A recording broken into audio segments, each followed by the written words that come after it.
શ્રી શ્રી રાધા ગોવિંદના મંદિર ઇસ્કોન કુલાઈ મંગલુરુ તરફથી આપ સર્વનું હૃદયપૂર્વક સ્વાગત કરું છું.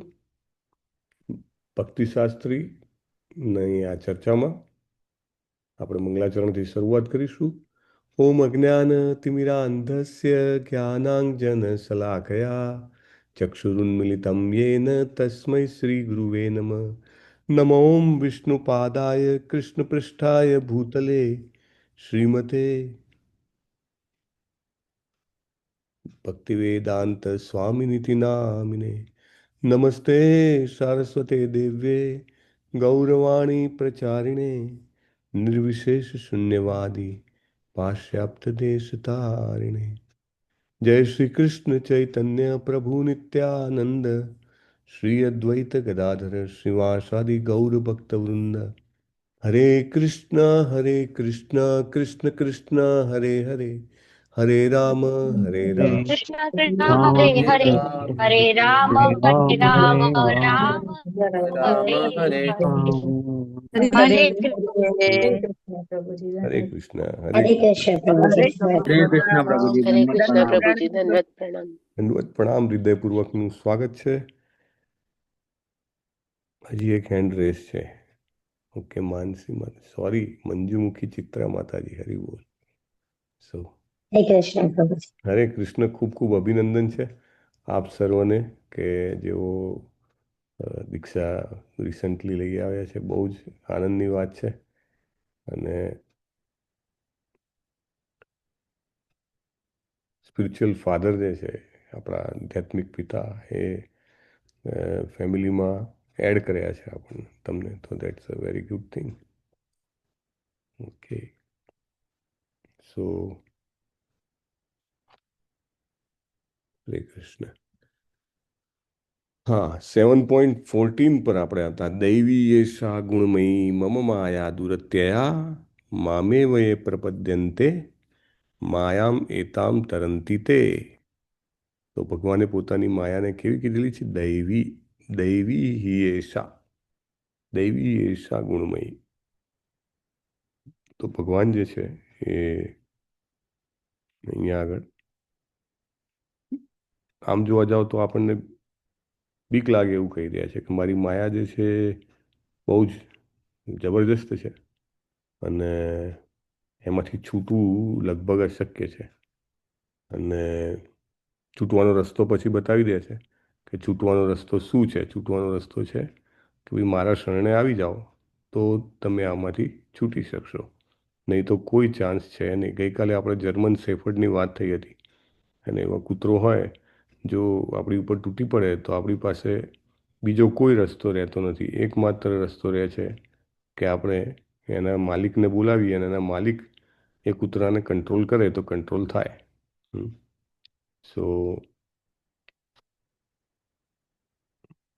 ભગવાન અહીંયા આગળ આપણને એમની માયા જે છે એમાંથી છૂટવા માટેનો રસ્તો બતાવી રહ્યા છે. આપણે ગઈકાલે એક બીજો પોઈન્ટની વાત થઈ હતી કે મલ્ટિપલ ચોઇસ ક્વેશ્ચનમાં 3 જવાબ ખોટા હોય 4માંથી. તો પણ એવી જ રીતે આપણે પણ અહીંયા આગળ જે માયા છે એ માયા એ આપણી પ્રગતિ માટે છે. ભલે આપણને લાગે કે માયા ના હોય તો સારું, તો આપણને કામ, ક્રોધ, લોભ, મોહ, મદ મત્સર એ બધું પરેશાન ન કરે. પરંતુ આ એક ટેસ્ટ એટલા માટે છે કે આપણે સાચી ચોઈસ કરીએ અને આ ચોઈસ કરીને આપણે ભગવાનને એવું પ્રૂવ કરીએ કે આપણે ભગવાનને જ ચાહીએ છીએ. અને ફર્ધર આપણે જે શરણાગતિના 6 સિદ્ધાંતોની પણ વાત થઈ હતી. અને ભગવાન જે છે એ શરણાગતિ માટે આપણને પ્રેરે છે. મામેવ યે પ્રપદ્યંતે. પ્રપદ્યંતે શબ્દ બીજા કયા એક બહુ જ ફેમસ શ્લોકમાં આવે છે? હરે કૃષ્ણ. હેન્ડ રેસ કરશો? પ્રપદ્યંતે. વિક્રમી કૃષ્ણ પ્રભુ, હરે કૃષ્ણ. બોલો બોલો. प्रभु जी 2.7। બોલો, શ્લોક બોલો. हाँ। कार्पण्य दोषो बहुत भाव शिक्षामि त्वां धर्म सम्मूढ़चेत यत्रेषाय नित्यतं ब्रूहि तन्मे शिष्यस्तेऽहं साधिमां तां प्रपन्नम्। हरि हरे बोल। कृष्ण प्रभु। हरे कृष्ण। प्रणाम। शिष्यस्तेहम साधि माम ત્વામ પ્રપન્નમ। અને અને હું તમારા શરણે આવું છું। હજી એક બીજો શ્લોક છે। હા, કયો શ્લોક છે જેમાં પ્રપદ્યંતે આવે છે? હા, ચંદ્રિકા માતાજી, બોલો બોલો। બહુના જન્મના અંતે જ્ઞાનવાન મામ પ્રપદ્યન્તે વાસુદેવ સર્વમિતિ સહમાત્મા સદુર્પ। હરિ બોલ, સરસ। હા, તો ભગવાન જે છે એ અહીંયા આગળ શરણે આવવા માટે અર્જુનને કહે છે। અને શરણે આવવું એ અઘરું છે। આપણે જોયું કે શરણે આવવું એટલે એ એના માટે વ્યક્તિએ કેટલું 6 અલગ અલગ પ્રકારના એના આયામ છે કે જે કંઈ પણ અનુકૂળ હોય ભક્તિ માટે તે જ વસ્તુનો સ્વીકાર કરવો અને બિન અનુકૂળ હોય એનો ત્યાગ કરવો।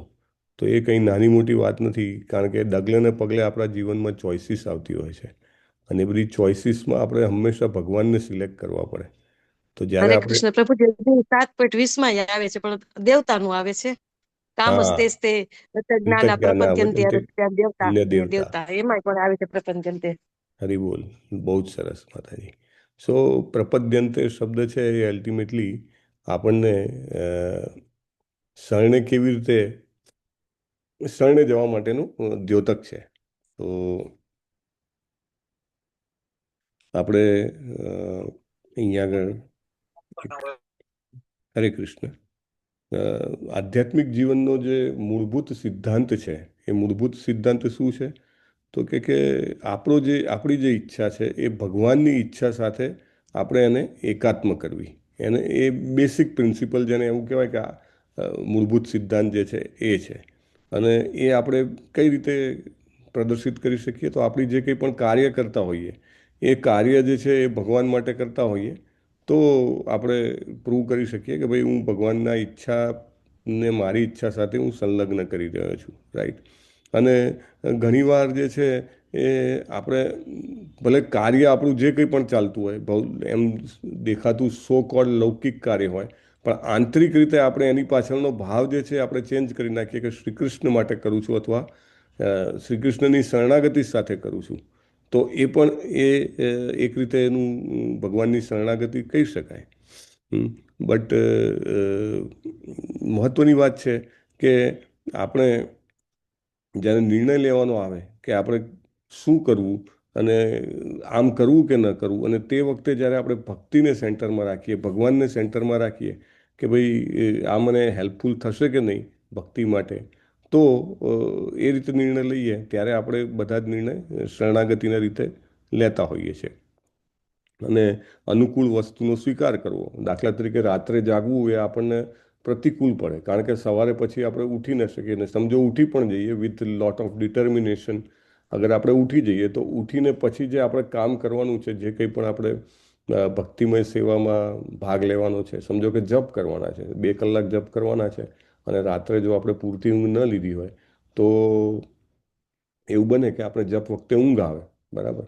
તો એને દેટ મીન્સ કે જે રાત્રે જાગવું એ ભક્તિમય સેવા માટે અનુકૂળ નથી, તો બને તેટલું આપણે રાત્રે ટાઈમસર ઊંઘવાનો પ્રયત્ન કરવો જોઈએ, એટલે આપણી સાધના જે છે એનાથી અફેક્ટ ના થાય। અથવા તો એવી વ્યક્તિઓ, જે ટોક્સિક વ્યક્તિઓ જો હોય એની સાથે આપણો સંબંધ હોય એ જરૂર પડતો જ રાખવો, હે ને? જો એમ લાગે કે એ વ્યક્તિ સાથેના સંબંધથી આપણી ભક્તિ ઉપર અફેક્ટ થઈ રહી છે તો એને કેવી રીતે મિનિમાઇઝ કરવું, એવોઇડ કરવું, તે આપણે વિચારવું જોઈએ। એટલે આ બધા નિર્ણયો જે છે એ કૃષ્ણ જુએ છે। કૃષ્ણ આપણા હૃદયમાં બેઠેલા છે ને ઉપદ્રષ્ટા છે। ઉપદ્રષ્ટા એટલે ઓબ્ઝર્વર છે, એકદમ એમ કહેવાય ને કે આપણી મનમાં આવતું કોઈ પણ તરંગ, કોઈ પણ ઈચ્છા, કોઈ પણ વિચાર એવો નથી કે જે શ્રી કૃષ્ણને ખબર ન પડે, બરાબર? આપણી ઇન્દ્રિયો જ્યારે ઉત્તેજિત થઈ જાય અને આપણે એકદમ દ્રઢ નિર્ણયપૂર્વક આપણી જે ઇન્દ્રિયો ઈચ્છા કરતી હોય એ વસ્તુને નકારીએ અને એમ કહીએ કે ના ભાઈ આ અનુકૂળ નથી, દાખલા તરીકે બહુ સરસ તમને ફિસ્ટ પ્રસાદ મળ્યો હોય, બરાબર? હવે ભક્તોની સાથે સંબંધ હોય આપણો, તો ભક્તોની સાથે જઈએ તો સમજો કે એમાં 5 સ્વીટ છે, એમાં 2 ફરસાણ છે, અને પૂરી ને જાત જાતની તળેલી વસ્તુઓ ને બધું છે. જ્યારે આપણે ડિસાઈડ કરીએ કે ભાઈ જીભને તો બહુ ગમે છે, પરંતુ આ હું ખાઈશ તો પછી શરીર જે છે એ મને સપોર્ટ નહીં કરે, શરીરને આરામ જોઈશે વધારે, રાઈટ. મેની એ ટાઈમ શરીરને આપણે લોડ કરીએ છીએ, તો એવું નથી કે શરીરને માત્ર કામ કરવામાં ઉર્જા વપરાય છે, શરીરને પચાવવામાં પણ ઉર્જા વપરાય છે. તમે બધાએ નોટિસ કર્યું હશે, હેવી ખાધેલું હોય તો શરીરને વધારે શ્રમ પડે છે, પચાવવામાં ટાઈમ લાગે છે, આરામ વધારે જોઈએ છે. તો જ્યારે આપણે એ ડિસિઝન લઈએ, ભલે એ ડિસિઝન ડાયરેક્ટલી આપણને કૃષ્ણ કોન્શિયસનેસની સેવામાં ના હોય, પણ ઇનડાયરેક્ટલી કૃષ્ણ કોન્શિયસનેસમાં આવતી તકલીફોને દૂર કરી શકતું હોય, તો એ ડિસિઝન બહુ જ સરાહનીય છે. કૃષ્ણ એને અંદરથી બેસીને એમ કહેવાય ને કે ટિક માર્ક કરે છે, યસ, એને મને સિલેક્ટ કર્યો. દાખલા તરીકે આપણે વાત કરી હતી, 2 છોકરાની એક્ઝામ હોય, એમાં એક છોકરો જે છે એ બહુ જ કમિટેડ હોય, તો કે ભાઈ આગલા દિવસે વર્લ્ડ કપની ફાઇનલ છે પણ એ નહીં જોવે, બરાબર. તો એવી જ રીતે જ્યારે ભગવાનની સેવામાં આપણે આગળ વધીએ ત્યારે આવા જે પ્રલોભનો છે એ ડગલે ને પગલે આવતા હોય છે. અને જ્યારે જ્યારે આપણે આપણા એ પ્રલોભનોની સ્વીકૃતિ વિશે નક્કી કરીએ કે નહીં, આ વસ્તુ નહીં કરું, અથવા હું આ વસ્તુ તો કરીશ જ, તો એ શ્રી કૃષ્ણ જે છે એ તરત જ નોટિસ કરે છે, અને એના કારણે આપણી શરણાગતિ જે છે વધે છે, અને એના કારણે આપણને પછી જે એની માયા છે એ પરેશાન ઓછું કરે છે.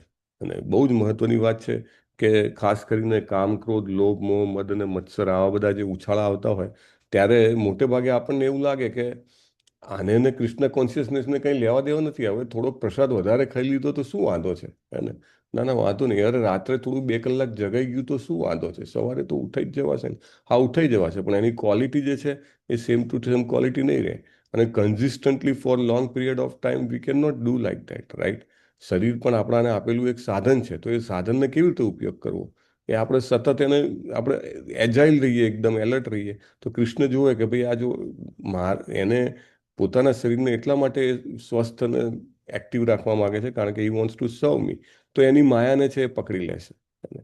પણ આપણે આપણી ઈચ્છાઓનું જે એમ કહેવાય ને કે અગ્નિ બળતો હોય ને એમાં વધારે ને વધારે ઈંધણ હોમ્યા કરીએ, હા, કે ભાઈ હા હા હા ચાલો એન્જોય કરવા દો, કશો વાંધો નહીં, એમ જેમ જેમ આપણે કરતા જઈએ એમ એમ મન જે છે એ કૃષ્ણની સેવા માટે કે કૃષ્ણને લગતા જ્ઞાનને મેળવવા માટે આપણને આગળ વધવામાં બહુ જ રેઝિસ્ટન્સ ઉત્પન્ન કરશે. એને આપણને ભલે ને ગમે તેટલા મહાન વ્યક્તિ હોય, પણ જો આ રીતે પોતાની નેગેટિવ ડિઝાયર્સ જે કહેવાય કે ખોટી ઈચ્છાઓને વધારે પડતું વજન આપે, તો ધીરે ધીરે ધીરે ધીરે એ છે એ એની માયાના પકડમાં આવી જતા હોય છે. તો આપણે કેવી રીતે આ ભગવાનના શરણમાં જઈ શકીએ, જે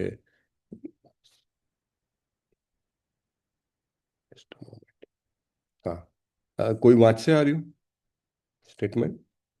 હરે કૃષ્ણ. હા, હિરલ પટેલ માતાજી વાંચો. હરે કૃષ્ણ પ્રભુજી. કૃષ્ણ ભ્રામક શક્તિના ભગવાન હોવાને કારણે આ અદમ્ય ઉર્જાને બદ્ધ આત્માને મુક્ત કરવા આદેશ આપી શકે છે. તે શરણાગતિ પામેલા આત્મા પરની તેમની કારણહીન દયા અને જીવ માટેના તેમના પૈતૃક સ્નેહથી આ મુક્તિનો આદેશ આપે છે, જે મૂળ રૂપે ભગવાનનો પ્રિય પુત્ર છે. હરે કૃષ્ણ પ્રભુજી. હા, વાંચો આવે માતાજી. હા પ્રભુજી. માટે ભગવાનના ચરણ કમળમાં શરણાગતિ એ જ કઠોર ભૌતિક પ્રકૃતિની ચુંગલમાંથી મુક્ત થવાનું એકમાત્ર સાધન છે. 7.14 પરપટ. હરે કૃષ્ણ પ્રભુ. હરે કૃષ્ણ. જય.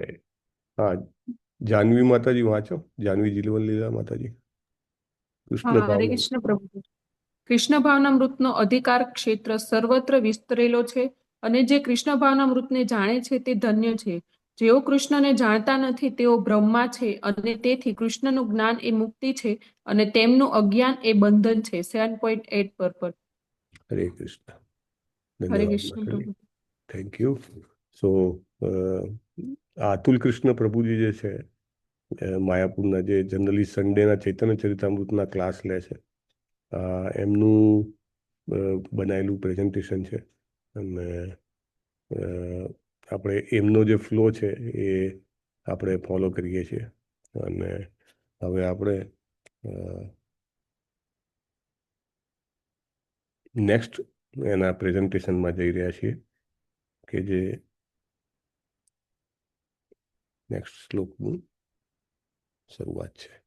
એમાં બે નહીં, એક મેજર એક્સરસાઇઝ છે અને એક માઇનોર છે, પણ હું અત્યારે મેઇન ફોકસ એના જે સબ્જેક્ટ મેટરનું ડિસ્કશન છે તેની ઉપર કરી રહ્યો છું. તો let us continue with that, કારણ કે આ ચેપ્ટર એ પ્રથમ ચેપ્ટર છે ભક્તિ યોગનું, એટલે આમાં આપણે એ કોન્સેપ્ટ સમજી લેવો બહુ જરૂરી છે. WPS office. Hare Krishna. I think આ સેમ પ્રેઝન્ટેશન છે.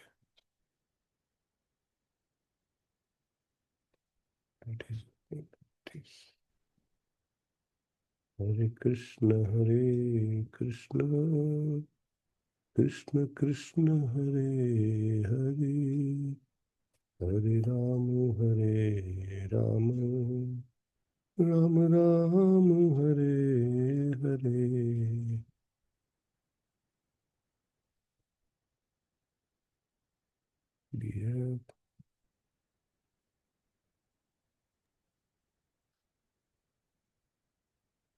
હા, તો બરાબર છે.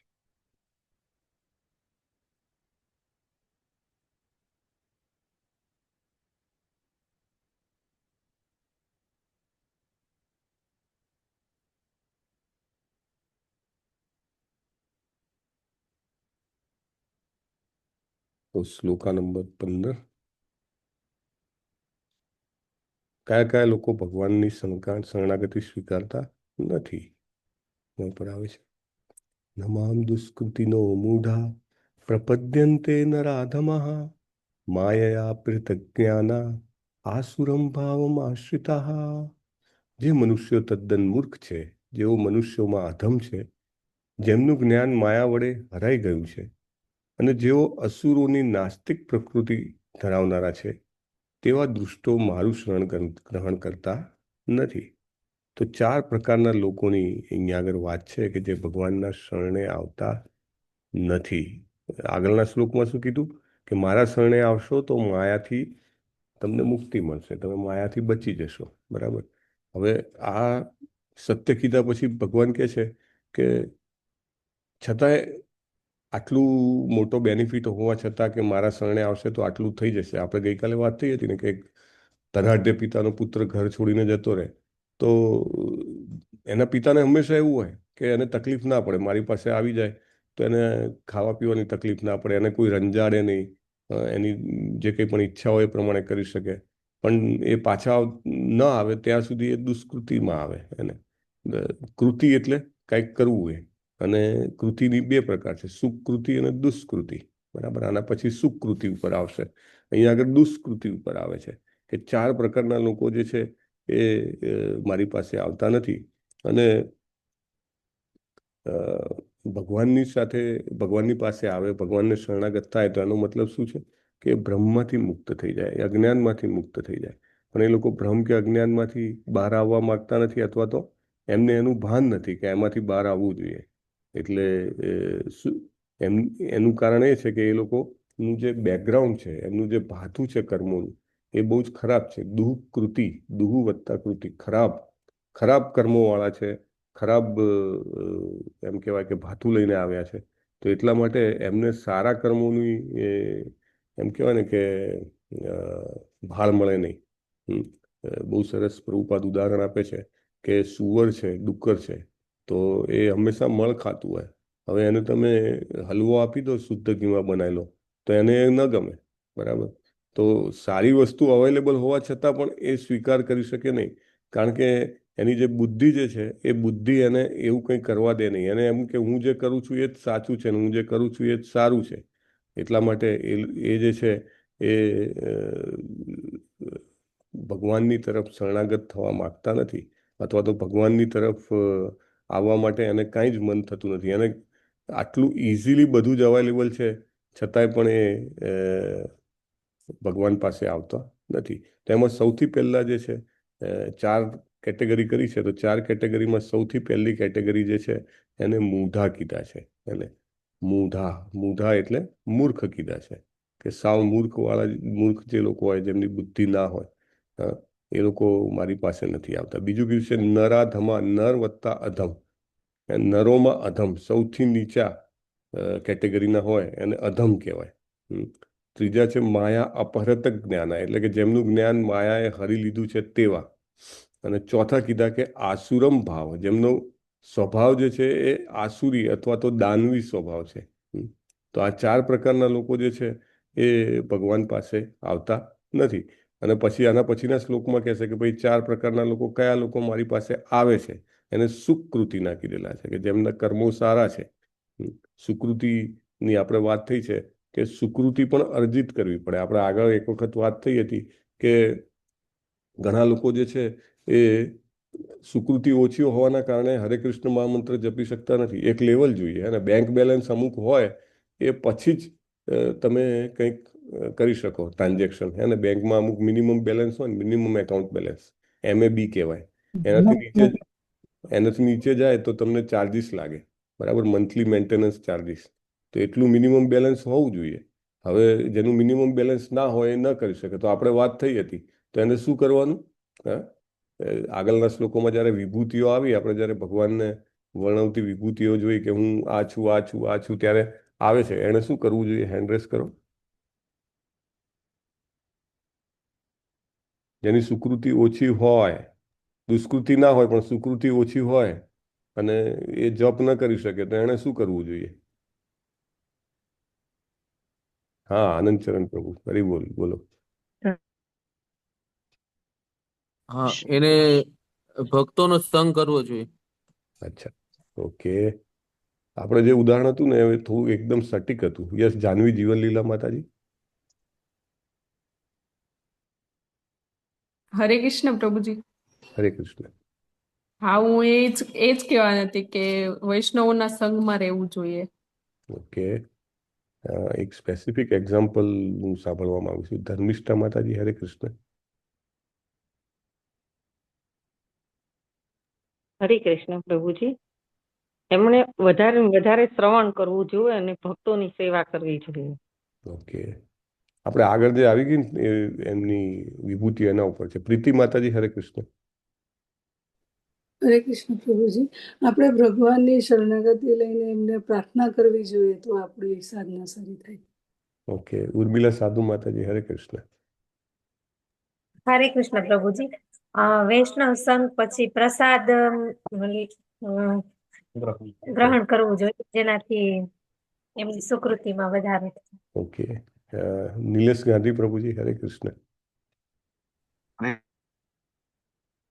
ચિંતન કરવું જોઈએ અને કૃતજ્ઞતા બતાવવી જોઈએ. ઓકે, ચિંતન કરવું જોઈએ, કૃતજ્ઞતા બતાવવી જોઈએ. ભાવ સિંધુ શ્રી ચૈતન્ય પ્રભુજી, હરે કૃષ્ણ. હરે સાત્વતમ સેવા. ઓકે, સાત્વતામ સેવા. ઓકે. આરાધિકા સીતા માતાજી, હરે કૃષ્ણ. હરે કૃષ્ણ પ્રભુજી. જેવું આપણે આગળ બધું ચર્ચા કરી ગયા કે પાણીમાં સ્વાદ છે, માટીમાં સુગંધ છે, તો તે રીતે આમ ભગવાનને બધે અનુભવ કરવો જોઈએ. હરી બોલ, હરી બોલ. Super, right. એ જ એક્ઝામ્પલ જ્યારે આપણે વાત થઈ ને કે રસો અમપસુ કૌંતેય, ત્યારે પ્રભુપાદ એના તાત્પર્યમાં, આપણે તાત્પર્ય વાંચ્યું હતું પ્રભુપાદના ફોટા સાથે. એમના તાત્પર્યમાં હતું કે કોઈ દારૂડિયો હોય અને વાઇન પીતો હોય, તો વાઇન પીતા પીતા પણ એમ સમજે કે આ વાઇનનો જે સ્વાદ છે તે શ્રી કૃષ્ણ છે, તો એ વ્યક્તિ ડેફિનેટલી આધ્યાત્મિક રીતે પ્રગતિ કરશે. અને સુકૃતિ એની પ્લસ પ્લસ પ્લસ પ્લસ થતી જશે. અને બધે શ્રી કૃષ્ણ જોવાનો પ્રયત્ન કરે તો એ વ્યક્તિને પછી ધીરે ધીરે સુકૃતિ એટલી થાય કે હરે કૃષ્ણનો જપ કરી શકે. અને તમે બધાએ જે જવાબ કીધા એ ખોટા નથી, પરંતુ આપણે જે ડિસ્કસ કર્યું હતું કે કેવી રીતે જેની સુકૃતિ ઓછી હોય કેવી રીતે આધ્યાત્મિક રીતે પ્રગતિ કરી શકે, તો એમાં આપણે આ રસોમપસુ કૌંતયનું જે ઉદાહરણ હતું ત્યારે આપણે ચર્ચા થઈ હતી કે વાંધો નહીં, ચાલો ઓછી છે તો ધીમે ધીમે સુકૃતિ વધારો. પહેલાં ઇવન આપણે ભક્તિના જે 9 પગથિયા છે, આદો શ્રદ્ધા તત્વ સાધુ સંગ ભજન ક્રિયા, એ જે પગથિયા છે એને વિશ્વનાથ ચક્રવર્તી ઠાકુર જે છે એ 9માંથી 14 કરે છે. અને 14માં પણ શ્રદ્ધાની પહેલા 2 પગથિયા જોડે છે. અને તો એમાં જે તમારામાંના કોઈએ કીધું સાત્વતામ કૃપા, અને ભક્તોની સેવા, અને મહત સેવા અને સાત્વતામ કૃપા, એટલે ભક્તોની સેવા અને ભક્તોની કૃપા, એ બે વસ્તુ થાય તો વ્યક્તિ જે છે એ શ્રદ્ધા પામી શકે છે. નહીં તો ત્યાં સુધી શ્રદ્ધા પણ ના આવે. ઘણી વાર એવું કહે છે ને કે કૃષ્ણ કોન્શિયસનેસમાં આવે તો ઇનિશિયલી એકદમ બાહ્ય રીતે કનેક્ટેડ હોય. એક માતાજી હતા, એકદમ ડેડિકેટેડ ડિવોટી હતા, અને એમના હસબન્ડે બહુ ક્લિયરલી કીધેલું કે જો ભાઈ, મને બિલકુલ સ્પિરિચ્યુઆલિટીમાં રસ નથી, આધ્યાત્મિકતામાં કે ધાર્મિકતામાં મને રસ નથી, પણ હા, હું એટલું જરૂર કહી શકું કે હું તને નહીં રોકું, તારે જે કરવું હોય એમાં તને છૂટ આપીશ.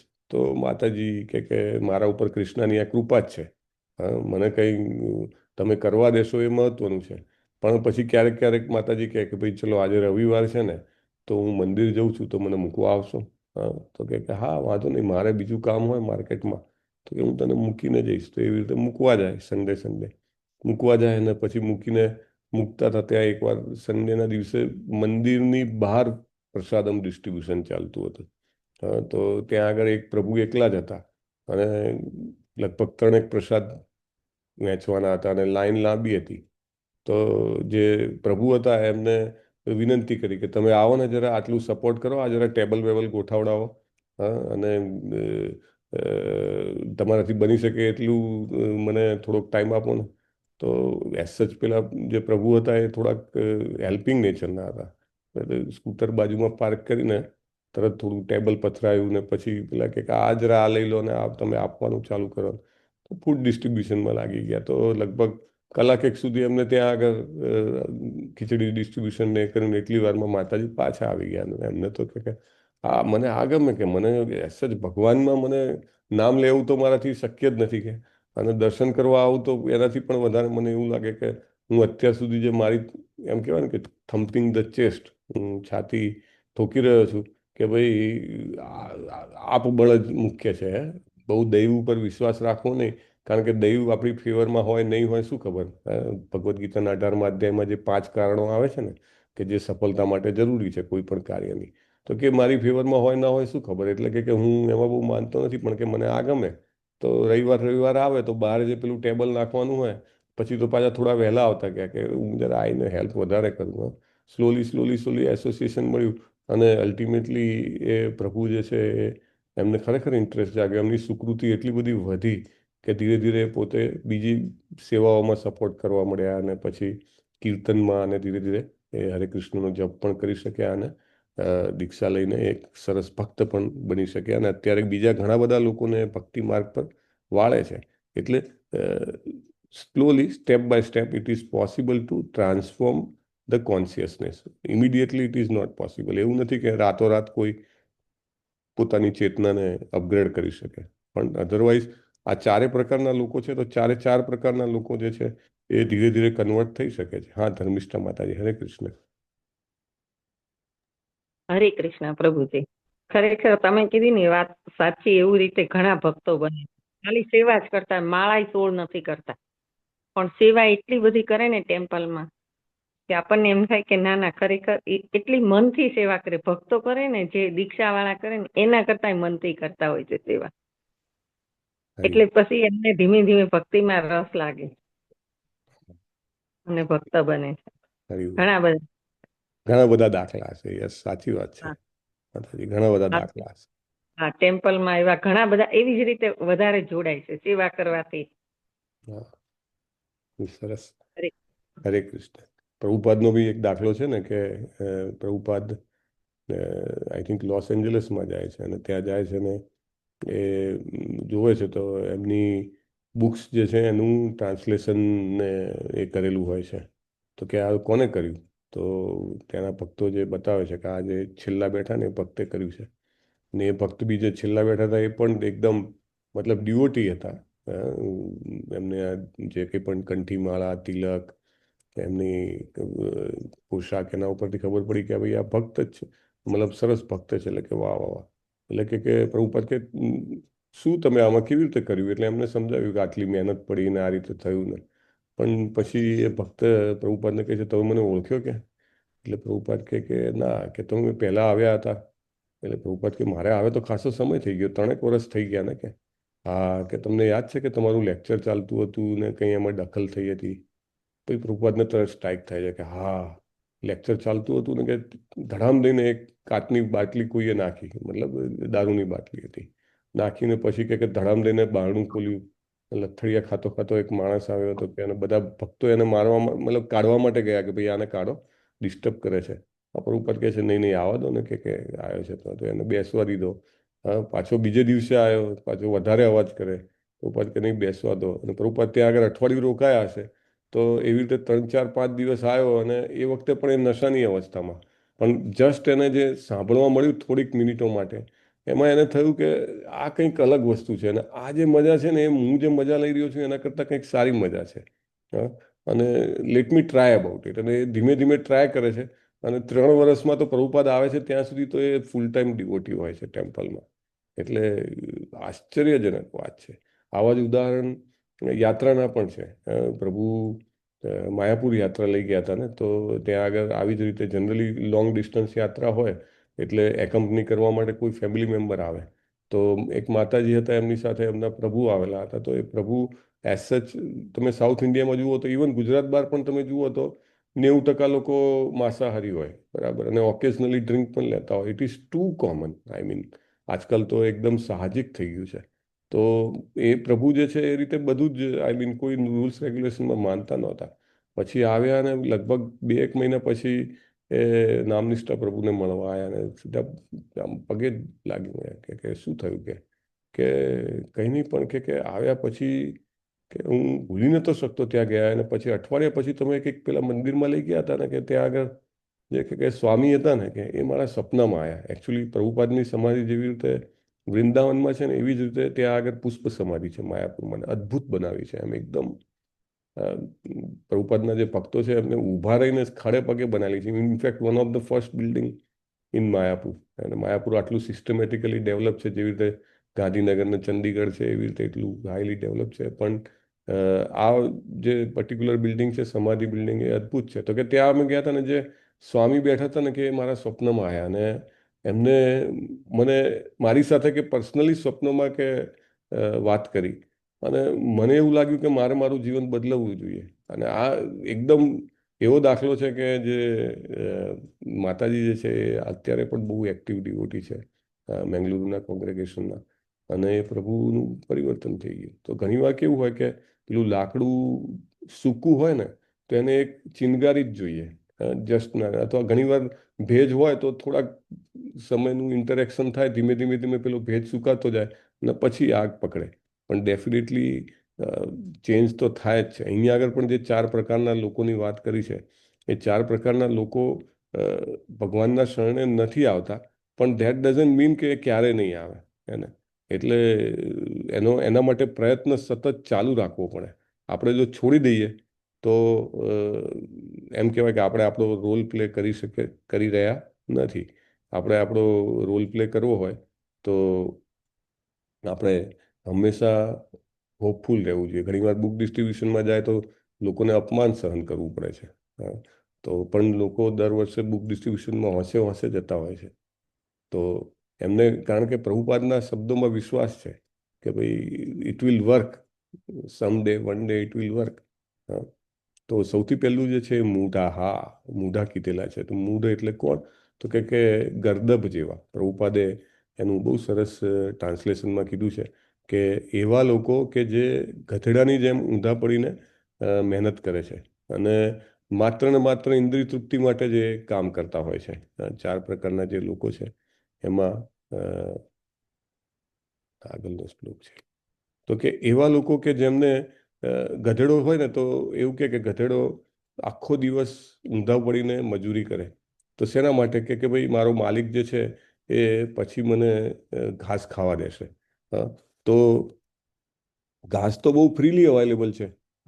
ચારે બાજુ તમે જુઓ તો એને કંઈ ઘાસ માટે મહેનત કરવાની જરૂર નથી, પણ છતાંય એ આખો દિવસ મહેનત કરે ને પછી માણિક એને છોડી દે અને એને જે કંઈ પણ મળે એમાં એને સંતોષ થાય. તો એવી રીતે આજકાલના જે લોકો છે, પ્રભુપાદ કહે છે કેવું, who work very hard day and night.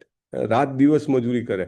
રાત દિવસ મજૂરી એટલે એવું નહીં 24 કલાક, પણ જો સમજો કે 8 કલાક 10 કલાક કામ કરતા હોય, પણ બાકીના જે 14 કલાક છે, 12 કલાક છે, એમાં એને એ જ યાદ આવતું હોય કે હવે હું આગલા દિવસે શું જઈને કરું તો મને વધારે સારી રીતે કામ કરી શકું, વધારે પૈસા કમાઈ શકું. અને અહીંયા લખ્યું છે કે to clear the burden of self created duties. Self created duty એટલે શું? તો કે પોતે નક્કી કરેલા ગોલ હોય લાઈફમાં કે મારે તો સમજો કે 2 વ્હીલર હોય તો કે મારે 4 વ્હીલર જોઈએ છે, 4 વ્હીલર હોય તો કે મારે લક્ઝરી કાર જોઈએ છે, 1 BHK ઘર હોય તો કે મારે 4 BHK ઘર જોઈએ છે, રાઈટ? સો એન્ડ સો સ્કૂલમાં મારા બાળકો ભણતા હોય તો કે મારે ના એનાથી વધારે સારી સ્કૂલમાં ભણાવવા જોઈએ. તો આ બધી સેલ્ફ ક્રિએટેડ ડ્યુટી છે. અને ડેફિનેટલી આપણા જે કુટુંબીજનો છે એ એમ કહી શકાય કે આપણું પૂર્વજન્મનું લેણું હોય ત્યારે આપણા કુટુંબમાં આવ્યા હોય. ખાસ કરીને તમારા બાળકો હોય કે તમારા સ્પાઉસ એટલે કે પતિ કે પત્ની હોય, એ કંઈક ને કંઈક આપણું લેણું હોય, કાર્મિક લેણું હોય જેના કારણે આવ્યા હોય. પરંતુ એમાં એન્ટાઇટલમેન્ટ એડ કરવું કે નહીં એ પોતાની ઇન્ડિવિડ્યુઅલ વાત છે, રાઈટ? કે તમારે એને કેટલો સમય આપવો, કે તમારે એને કઈ સ્કૂલમાં ભણાવવો, કે એને કેટલી ઇઝ ઓફ લિવિંગ આપવી, એ તમારા હાથની વાત છે. જો આપણે એમાં સેલ્ફ ક્રિએટેડ ડ્યુટી એડ કર્યા જ કરીએ તો પછી આપણો સમગ્ર સમય અને ચેતના છે એ માત્ર ને માત્ર કોઈને કોઈ ધન કમાવામાં કે એના માટે ક્રેડિટ ભેગી કરવામાં ને એમાં જ જશે. પ્રભુપાદ કહે છે ને, અહીંયા બીજું ઉદાહરણ આપે છે કે જે ડુક્કર હોય છે એને તમે ગમે તેવી હલવો આપો ચોખ્ખા ઘીમાં બનાવેલો, પણ એને નહીં ભાવે. તો એવી રીતે જે આ બધા સો કોલ અત્યારના જમાનામાં તો કેવું છે કે બધા જ આમ એ રીતે કંઈ ને કંઈ ઇન્દ્રિય તૃપ્તિની માટે ધન કમાવા પડ્યા હોય છે. તો ધન કમાઈને શું કરવાનું? તો ધીરે ધીરે લાઈફસ્ટાઈલ અપગ્રેડ કરી દે કે ઘર મોટું લઈ આવવાનું, લક્ઝરિયસ કાર લઈ આવવાની, ફોરેન ટ્રીપમાં જવાનું, અથવા તો ભારતમાં જતા હોય ફરવા માટે તો કે પહેલાં તો 2 વર્ષે 1 વાર જતા હતા, હવે વર્ષમાં 4 વાર જવાનું, રાઈટ? સો કોલ્ડ બ્રાન્ડના કપડાં પહેરવા. એટલો બધો દેખાડો થઈ ગયો છે કે લગ્નમાં પેલાના લગ્નમાં આમ કર્યું હતું તો મારે ત્યાં લગ્નમાં આમ કરવાનું. તો આ બધું જે છે એ વ્યક્તિને અનનેસેસરી એન્ડેવર એટલે કે જે બિનજરૂરી મહેનત છે એમાં જકડી રાખે છે, રાઈટ? નહીં તો આમ જોવા જાવ તો બેસિક જરૂરિયાત જે છે એ બહુ જ ઓછી છે. મનુષ્યને જીવવા માટે એટલી મહેનત કરવાની જરૂર નથી. પ્રભુપાદ ઘણીવાર લખે છે કે ભાઈ એક ટુકડો જમીન હોય ને એક ગાય હોય તો વ્યક્તિ શાંતિથી જીવી શકે. પણ અત્યારના સમયમાં સમજો કે એ શક્ય ના હોય તો પણ જે હાઉસ હોલ્ડ ખર્ચો છે એ બહુ મિનિમમ હોય છે. તમારા મારા મોટા ભાગનાને યાદ હશે કે નાના હતા ત્યારે મોટે ભાગે જે દાળ ચોખા કે જે કંઈ પણ રાશન કહો એ ગવર્મેન્ટના રાશનમાંથી આવતું હોય, બરાબર? અને છતાંય જે ઘર જે છે ઘરમાં બધા સુખેથી રહેતા હોય, અને છતાંય જેટલા આપણા કોન્ટેક્ટમાં તમે જુઓ ભાગ્યે જ એવું ઘર હોય કે જેમાં સાંજે સાથે બેસીને જે ઘરના લોકો જે છે એ કંઈક ને કંઈક આધ્યાત્મિક ધાર્મિક પ્રક્રિયા ના કરતા હોય, સાથે બેસીને ક્યાંક હનુમાન ચાલીસા બોલતા હોય, ક્યાંક રામ નામ જપ કરતા હોય, કીર્તન કરતા હોય. ટીવી હતું નહીં, right? Life was so simple. દેખાડો કાંઈ હતો નહીં. એટલે મૂળ કેટેગરીમાં કોઈ આવતું નહોતું. પણ તેમ ધીરે ધીરે તે થઈને આખું વાતાવરણ જે છે બદલાઈ ગયું છે. પછી બીજી કેટેગરી કીધી છે દુષ્કૃતિ નામ, સોરી, નરાધમા, નરોમાં અધમ. આમાં ઉદાહરણ આપ્યું છે જગાઈ મધાઈનું, હે ને? અને પ્રભુપાદ કહે છે કે 84 લાખ જે યોની છે એ 84 લાખ યોનીમાં મનુષ્ય જે છે એ સૌથી સ્પેશિયલ છે. અને બાકી બધાને જે આપ્યું છે ને એના કરતાં મનુષ્યને વિશેષ આપવામાં આવ્યું છે. શું વિશેષ આપવામાં આવ્યું છે? જે આપણે ચર્ચા કરી હતી, પૌરુષમ નૃષુ. કઈ શક્તિ વિશેષ આપવામાં આવી છે? હેન્ડરેસ કરજો. મનુષ્યોને નરહ, ભગવાને કીધું ને કે હું મનુષ્યોમાં શક્તિ હું છું, પુરુષોનું પુરુષત્વ અથવા મનુષ્યોમાં રહેલી શક્તિ હું છું. કયા શક્તિની વાત કરી હતી? Only one hand raised. there should be at least 50% hand raised. વાહ, 9 જણાના હેન્ડ રેઝ થઈ ગયા છે. કોણે હજી સુધી બોલ્યું નથી? ઓકે, દીપ્તિ પટ માતાજી બોલો. હરે કૃષ્ણ પ્રભુજી. મનુષ્યને બુદ્ધિ આપી છે જેના દ્વારા તે ભક્તિ કરી શકે છે. પૌરુષમ નૃષુમાં આપણે વાત થઈ હતી એની વાત પૂછી રહ્યો છું. તો ઓકે, શૈલેષ ભટ્ટ પ્રભુ. હરે કૃષ્ણ. હરે કૃષ્ણ પ્રભુ. વિચારવાની શક્તિ અને ડિસિઝન મેકિંગ ચોઈસ આપી છે પ્રભુ. આંશિક સ્વતંત્રતા આપી છે ચોઈસ માટે. હમ હજી થોડુંક વધારે સ્પેસિફિક હું જાણવા માંગુ છું. ઓકે, પ્રીતિ માતાજી, હરે કૃષ્ણ. હરે કૃષ્ણ પ્રભુજી. હું એ જ કહેતી હતી કે કૃષ્ણ આપણી પાસે ઓલવેઝ ચોઈસ હોય કે હા, શેની છે? ભક્તિ કરવી કે પછી હા, થોડાક સ્પેસિફિક શબ્દ. હા, હરાપ્રિય વિમલા માતાજી, હરે કૃષ્ણ. હરે કૃષ્ણ પ્રભુજી, દંડવત પ્રણામ. સામર્થ્ય હા, શેનું સામર્થ્ય? પુરુષમાં શક્તિ. હા, એ વખતે આપણે એક સ્પેસિફિક વાત થઈ હતી. હા, હિરલ પટેલ માતાજી, હરે કૃષ્ણ. મનુષ્ય કોને કરવી કે કયા નહીં કરવી એ વિચાર શક્તિ અને વાણી શક્તિ મનુષ્યને આપી છે. હરે કૃષ્ણ પ્રભુ. હરે કૃષ્ણ. ઓકે, ઉર્મિલા સાધુ માતાજી, હરે કૃષ્ણ.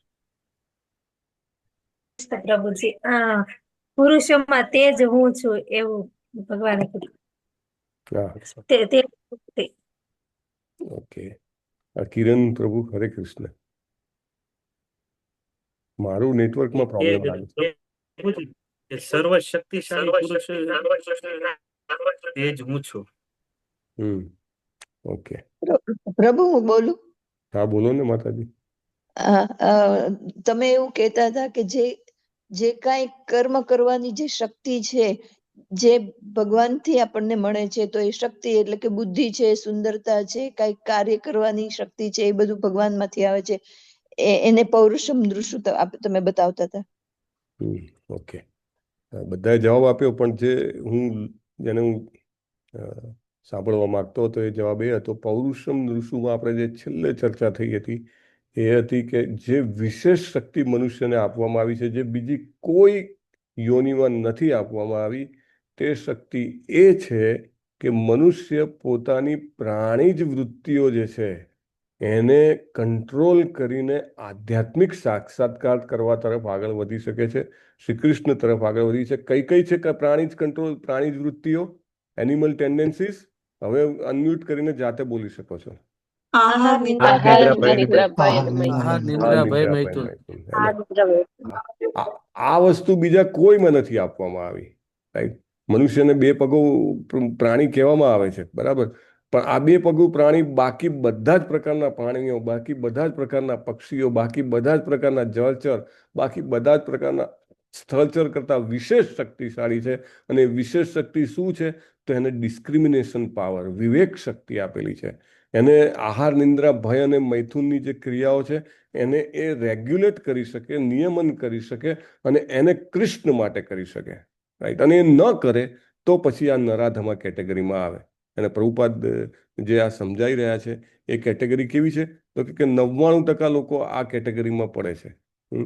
નરોમાં અધમ સૌથી, કારણ કે મોટે ભાગે એ નરાધમ જે છે એ કોઈ જ આધ્યાત્મિક સિદ્ધાંતોમાં માનતા નથી. Who have no religious principles must be considered નરાધમ. જગાઈ મધાઈ હતા એવા હતા એને, મનુષ્ય પણ ન કહી શકાય એ લેવલ. અને એ જે મનુષ્યો એ જે હોય છે નરાધમ, એ એટલા બધા પોતાની જે નિકૃષ્ટ જીવનની શૈલીમાં વ્યસ્ત હોય છે કે ઉપર લખે છે કે એમને પોતાની જે આધ્યાત્મિક ચેતના છે પાછી મેળવવામાં રસ્તો જવા દો, એના માટેનો વિચાર પણ નથી આવતો એને. આવા લોકો જે છે એ એના માટે પ્રભુપાદ કહે છે કે એ પોતાનો જે ચાન્સ જે છે ગુમાવી દે છે, લૂઝિસ ધ ચાન્સ. જે મનુષ્ય જન્મ તરીકેની જે આપણને એક તક મળી છે એ ગુમાવી દે છે. અને પ્રભુપાદ અહીંયા રેફરન્સ આપે છે ભાગવતમનો, કે એમાં આપણે આવે છે કે જ્યારે આપણે માતાના ગર્ભમાં હતા ત્યારે એકદમ યાતનામય જીવન હતું આપણું, અને એટલી બધી યાતના હતી કે આપણે ભગવાનને પ્રાર્થના કરેલી છે, અને એવી હૃદયપૂર્વકનો ચિત્કારથી પ્રાર્થના કરેલી છે ને, જ્યારે જબરજસ્ત પેન આવે, એમાં ખાસ કરીને શારીરિક યાતના હોય ને, એકદમ જેને એમ કહેવાય કે એટલી પીડા હોય કે વ્યક્તિ સહન ન કરી શકે ને, ત્યારે આદ્ર રીતે ભગવાનને પોકારે, રાઈટ? જ્યારે આપણે માના પેટમાં હતા ને ત્યારે એટલી બધી તકલીફ હતી ને, આપણે ભગવાનને પોકારેલા છે. અને ભગવાનને પોકાર્યા ને તો ભગવાન આવ્યા હતા પણ ખરા. અને આપણે ભગવાનને પ્રોમિસ આપ્યું હતું. પ્રભુપાદ લખે છે, he prays to God for deliverance and promises to worship him alone as soon as he gets out. એમ કહે છે કે ભાઈ હું એકવાર તમે મને આ માના ગર્ભમાંથી બહાર કાઢશો ને પ્રભુ, તો હું તમારી જ સેવામાં લાગેલો રહીશ. અલોન શબ્દનો શું મતલબ છે? માત્ર તમારી સેવામાં લાગેલો રહીશ. અને ડિફિકલ્ટી એવી છે કે જેવો વ્યક્તિ બહાર આવે છે તેઓ તરત ભૂલી જાય છે. કે શું ભૂલી જાય છે? કે ભાઈ આવી તકલીફમાંથી હું આવ્યો છું. ઘણીવાર નહીં કે કોઈ માણસનું દેવું હોય અને દેવું કરે અને પછી એને કોઈ છોડાવે દેવામાંથી, અને દેવામાંથી છોડાઈ અને એ વ્યક્તિને બહાર કાઢે તો એમ કે ભાઈ જેવા મારી પાસે પૈસા આવશે ને એવા પહેલા પૈસા હું તમને આપી દઈશ. અને એ જેવા પૈસા આવે એવું જ એને ભૂલાઈ જાય કે હવે તો જરા હું આટલું કરી લઉં ને કામ, પછી હું પેલાના પૈસા આપી દઈશ. અને એમ કરતા કરતા કરતા કરતા એ વ્યક્તિ જે છે એ ક્યારેય પૈસા પાછા ના આપે, એવું પણ બને ને. તો અને એવું બને જ છે, આપણને ખબર છે. બહુ સરસ એક ભજન છે ભક્તિ વિનોદ ઠાકુરનું. એકચ્યુઅલી વૈષ્ણવ આચાર્યોના જે ભજન છે ને એ ભજન પ્રભુપાદે એવું કીધું છે કે આ બધા શાસ્ત્ર છે. જેવી રીતે ભગવદ્ ગીતામાં જે જ્ઞાન આપેલું છે ને એ જ જ્ઞાન, એક્ઝેક્ટ સેમ જ્ઞાન એ નરોત્તમદાસ ઠાકુર અને ભક્તિ વિનોદ ઠાકુર ને એ બધા ઠાકુરના જે ભજન છે એમાં આપેલું છે. બહુ જ સરસ ભજન છે. આજે અહીંયા દેખાય છે ને, ભૂલિયા તું મારે શરણાગતિ. અમુક તો ભજન એવા છે ને કે હૃદયમાં જડી લેવા જોઈએ. ઘણી વાર તો એવું છે કે ખાલી તમે ભજન બોલીને તમે જપ કરવા બેસો, આખી ચેતના બદલાઈ જાય. રાઈટ. અહીંયા આગળ કહે છે, જે અહીંયા પ્રભુપાદે પરપટમાં જે લખ્યું છે ને ભાવાર્થમાં નરાધમો માટે, એ વસ્તુ અહીંયા આગળ ભક્તિ વિનોદ ઠાકુર પોતામાં કહે છે. ભૂલિયા તો મારે સંસારે આસિયા, પે નાનાવિધ વ્યથા, તમાર ચરણે આસિયા છીયામી, બોલી બો દુખેર કથા. હું તમને ભૂલી ગયો અને સંસારમાં આવી ગયો અને નાનાવિધ અનેક પ્રકારની વ્યથા જે છે એ મને સહન કરવી પડે છે. હું તમારા ચરણે આવ્યો છું અને હું મારી દુઃખની કથા તમને સંભળાવું છું. અને પછી જો એ પ્રભુપાદ બોલે છે ને એ લખે છે, જનની જઠરે ચિલામાં જખોના, વિષમ બંધન પાસે, એક બાર પ્રભુ દેખા દિયા મોરે, એક બાર પ્રભુ દેખા દિયા મોરે, વાંછીલે દિન દાસે, વાંછીલે દિન દાસે. એકવાર હું જનનીના જઠરમાં જ્યારે હતો અને મને વિષમ બંધન પાસે, વિષમ એટલે એકદમ ભીષણ બંધનમાં હું બંધાયેલો હતો. પાસ એટલે બંધન. તો એવા પાસમાં બંધાયેલો હતો ત્યારે એકવાર પ્રભુ તમે મને દર્શન દીધા હતા અને મેં એક દાસ તરીકે, દીન તરીકે મેં પ્રાર્થના કરી હતી કે તેખોના ભાવીનું જન્મ પાઈયા, કોરીબો ભજન તવ.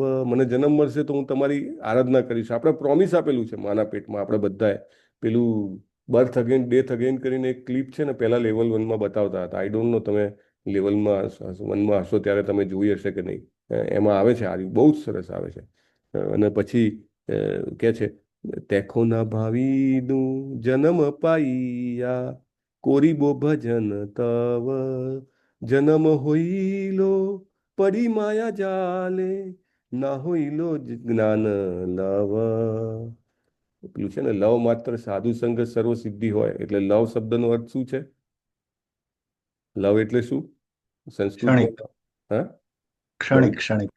લવ એટલે એકદમ ઓછું. એને આટલું પણ જ્ઞાન ના થયું મને.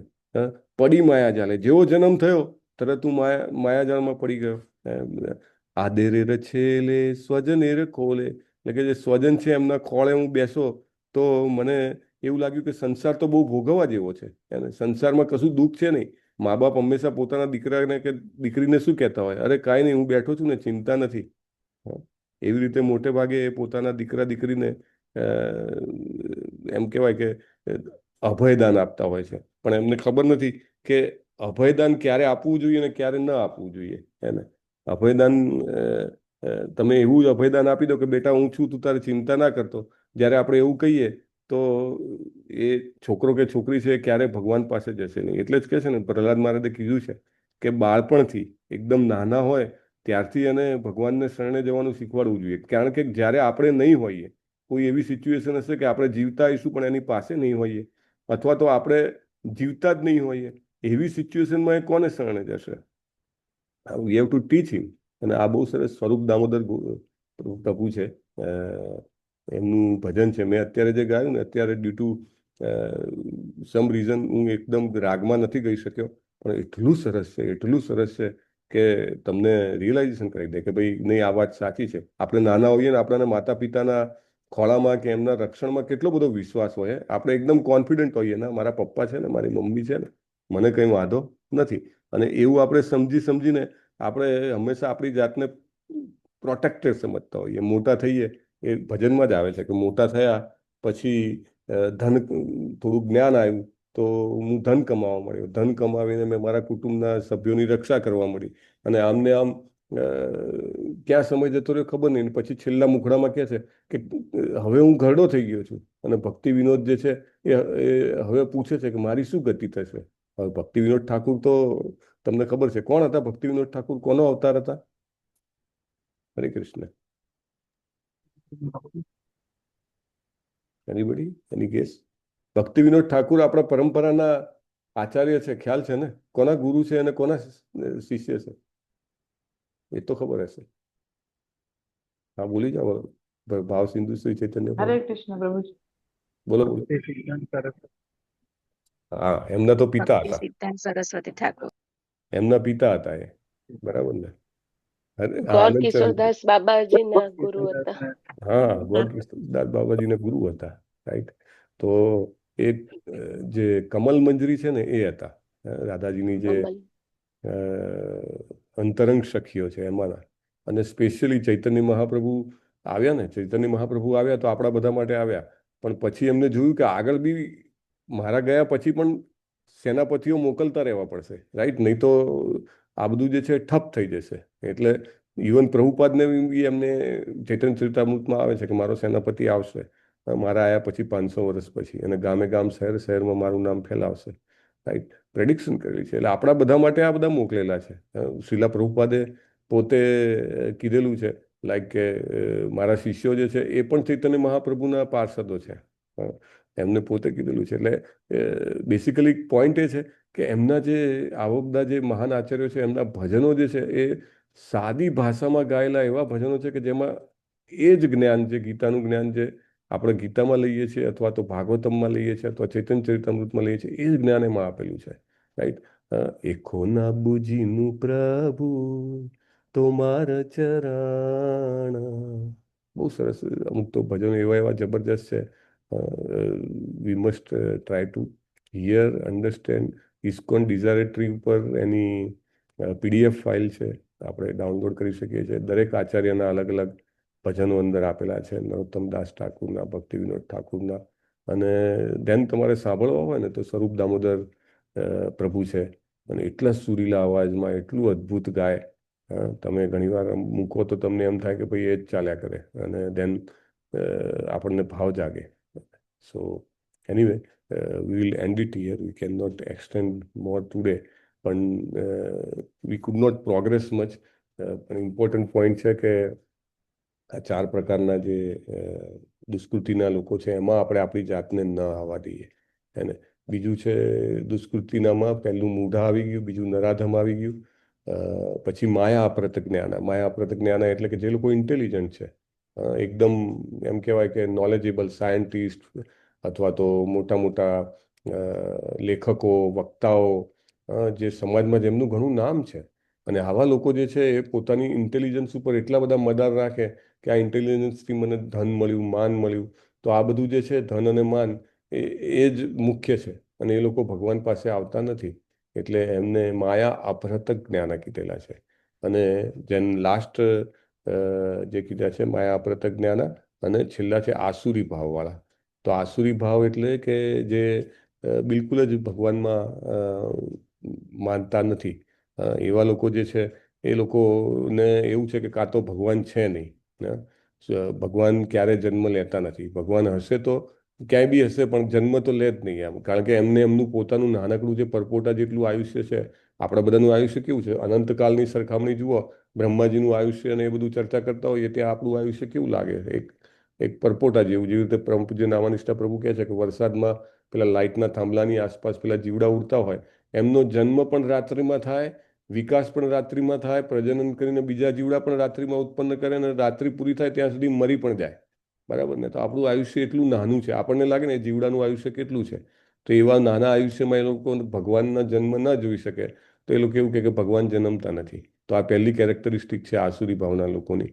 બીજી કેરેક્ટરિસ્ટિક છે કે ઘણીવાર ભગવાનને માને પણ એવું કે ના, ભગવાન ડેફિનેટલી તમારા જે સો કોલ ભગવાનો છે, બધા ભગવાનો બરાબર છે, રામ છે ને કૃષ્ણ છે ને વરા છે ને નરસિંહા છે, આ બધા બ્રહ્મ તેજમાંથી આવે છે. એટલે બ્રહ્મનું જે તેજ છે, જે નિર્ગુણ નિરાકાર, એ સૌથી શ્રેષ્ઠ તેજ છે. મોટા ભાગે એમ કહેવાય ને કે સોકોલ માયાવાદીઓ પણ આવો એ કરતા હોય. આમ વેદોની રૂચાઓ મોઢે કરી નાખે, પણ અલ્ટિમેટલી શું માને? તો કે બધું જે છે નિર્ગુણ નિરાકાર બ્રહ્મ છે, અને જે તમારા આ બધા સો કોલ્ડ અવતારો છે એ બધા એમાંથી પ્રગટે છે ને એમાં જ પાછા જતા રહે છે. એટલે ઉપર, સૌથી ઉપર એમને બ્રહ્મ મૂક્યું, અને પછી એની નીચે એમને ભગવાનના જે વ્યક્તિગત અવતારોને મૂક્યા. તો આ એમની બીજી ખાસિયત હોય છે. પહેલાં તો એમ કે ભગવાન આવતા નથી, અને કેમ નથી આવતા એનું એની પાસે કારણ ના હોય. એને ભગવદ્ ગીતામાં ભગવાન કહે છે ના દેખાય કે પરિત્રાણાય સાધુનામ વિનાશાય છે દુષ્કૃતામ, કે ભગવાન કહે છે હું આવું છું ભાઈ આ બધું કરવા, તો કે ના, કેમ? તો એને નહીં ખબર હોય. અને ત્રીજું એ એવું કે ભાઈ તમે શું માનો છો? કે અહમ બ્રહ્માસ્મિ, હું પણ ભગવાન છું. અથવા તો સો કોલ ભગવાન ઉત્પન્ન કરી નાખે. કોઈ વ્યક્તિ જે છે કંઈક જાદુ કરી શકતો હોય તો કે આ વ્યક્તિ પણ ભગવાન છે, પેલા પણ અવતાર છે, અત્યારે પૃથ્વી ઉપર 5 અવતારો જીવિત છે. તો આ રીતે એ વ્યક્તિ જે છે એ ભગવાનના અસ્તિત્વને નકારવા માટેના તુક્કાઓ શોધી નાખે છે. બરાબર? તો આ 3 પોઈન્ટ છે આસુરી ભાવ આશ્રિતાવાળાના. એક તો ભગવાન આવતા નથી એવું કહે છે. બીજું એવું કહે છે કે ભાઈ જે ભલે ભગવાન છે પણ એ તો બ્રહ્મ તેજમાંથી આવે છે, એટલે ભગવાનનું અવ્યક્તિગત પાસું જે છે એને એ મુખ્ય બનાવે છે. અને ત્રીજું કે ગમે તે વ્યક્તિને ભગવાન બનાવવાનો પ્રયત્ન કરે છે. એમ કે બધા સરખા, જેટલા માતાજીઓ છે, જેટલા અથવા તો મનુષ્યના જગતમાં જે કોઈ પણ પ્રભાવશાળી છે, આપણે તો બહુ ફેશન છે, ફિલ્મ સ્ટારનું પણ મંદિર બની જાય છે જ ભારતમાં. ફિલ્મ સ્ટારોના પણ મંદિર છે. એટલે આસુરી ભાવના લોકો જે છે ગમે તે વ્યક્તિને ભગવાન બનાવવા માગતા હોય છે અથવા બનાવી દે છે. અને આ રીતે એમનો ભાવ જે છે બહુ જ અધમ કક્ષાનો છે, અને એ લોકો ભગવાનને ભજી શકતા નથી, ભગવાન પાસે આવી શકતા નથી. અને યમુનાચાર્યનું એક્ઝામ્પલ પ્રભુપાદ આમાં કોટ કરે છે આસુરી ભાવ માટે. મારી તમને ખાસ વિનંતી છે, કારણ કે આજે મોટા મોટા પરપટ પ્રભુપાદે આપ્યા છે એ બધા ભાવાર્થો વર્ડ બાય વર્ડ વાંચવા જોઈએ, અને શબ્દે શબ્દ વાંચી જવો જોઈએ. અગર જો આપણે એ ન વાંચીએ તો આપણે ઇન્જસ્ટિસ કરી રહ્યા છીએ. ભલે ગમે તેટલા ક્લાસ ભરીએ કે ગમે તેટલા લેક્ચર સાંભળીએ, પણ પ્રભુપાદનું એસોસિએશન લેવું એ અનિવાર્ય છે. તો એ જરૂર લેવું જોઈએ. અને we will discuss it further next week. Actually next વીકમાં મારી પાસે મંગળ બુધ પણ અવેલેબલ છે, ગુરુ શુક્ર પણ અવેલેબલ છે, પણ next to next week again ગુરુ શુક્ર જ કરવું પડશે, એ કન્ફર્મ છે. તો જો તમારે સેમ ગુરુ શુક્ર કન્ટિન્યુ રાખવું હોય તો પણ મને વાંધો નથી, અથવા એક વીક માટે અગેન મંગળ બુધ આવવું હોય તો પણ વાંધો નથી. તો આઈ રિક્વેસ્ટ આપણા જે કોહોસ્ટ એડમિન છે તે મને ઇન્ફોર્મ કરે તો એકોર્ડિંગલી આપણે નેક્સ્ટ વીકનું શિડ્યુલ કરશું. થોડુંક એક એક્સરસાઇઝ પણ બાકી છે, તો એ 4થી લઈને 12મો શ્લોક જે છે એના ઉપરની એક્સરસાઇઝ છે.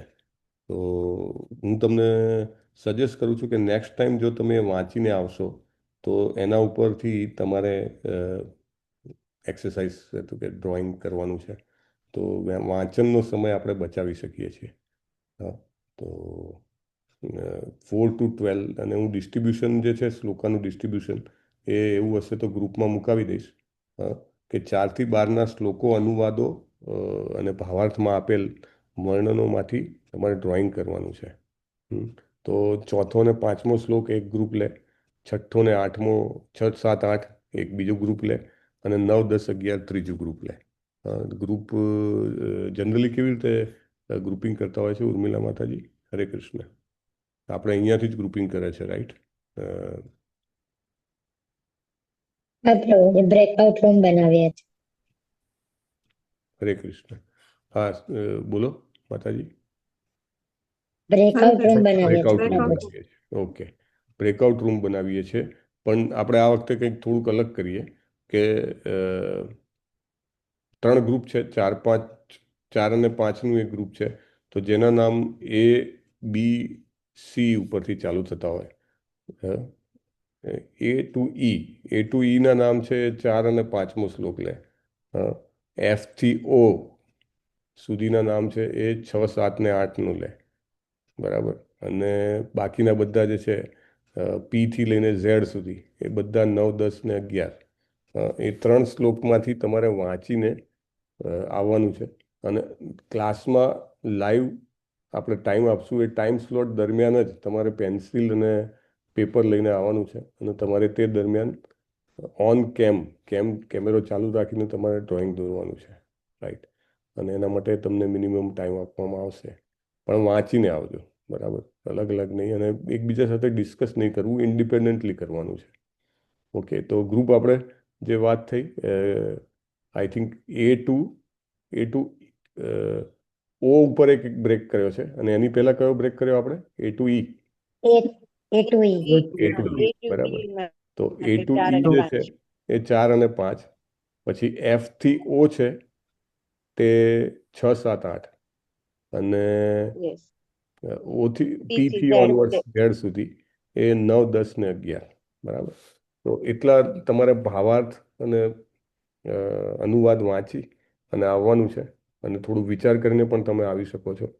અને મે બી આપણે 5 to 10 મિનિટ્સનો ટાઈમ આપશું. ને એમાં ડ્રોઈંગ કરવાનું છે, તો એનો સામાન પણ લઈ આવજો. અને તમારે અહીંયા આગળ પ્રેઝન્ટ કરવાનું છે કેમેરા ઉપર, અને એને થોડુંક એક્સપ્લેન કરવાનું છે, બરાબર. હવે ગ્રુપમાં એ દરમિયાન જ્યારે ડિસ્કશન થાય ત્યારે ડિસિઝન લઈ શકે કે કેટલું પ્રેઝન્ટ કરવું. કારણ કે બધા જ પાર્ટિસિપન્ટ્સનું પ્રેઝન્ટેશન રહેશે કે કેવી રીતે રહેશે એ સમયની ઉપલબ્ધિ પ્રમાણે આપણે નક્કી કરીશું, બરાબર. તો let us do like this to save some time. વાંછાકલ્પતરુભ્યશ્ચ કૃપા સિંધુભ્યેવ ચ પતિતાનાં પાવનેભ્યો વૈષ્ણવેભ્યો નમો નમઃ. અનંત કોટી વૈષ્ણવ વૃંદ કી જય. શ્રીલા પ્રભુપાદ કી જય. હરે કૃષ્ણ. હરે હરે કૃષ્ણ પ્રભુજી. હરે કૃષ્ણ પ્રભુજી. હરે કૃષ્ણ પ્રભુજી.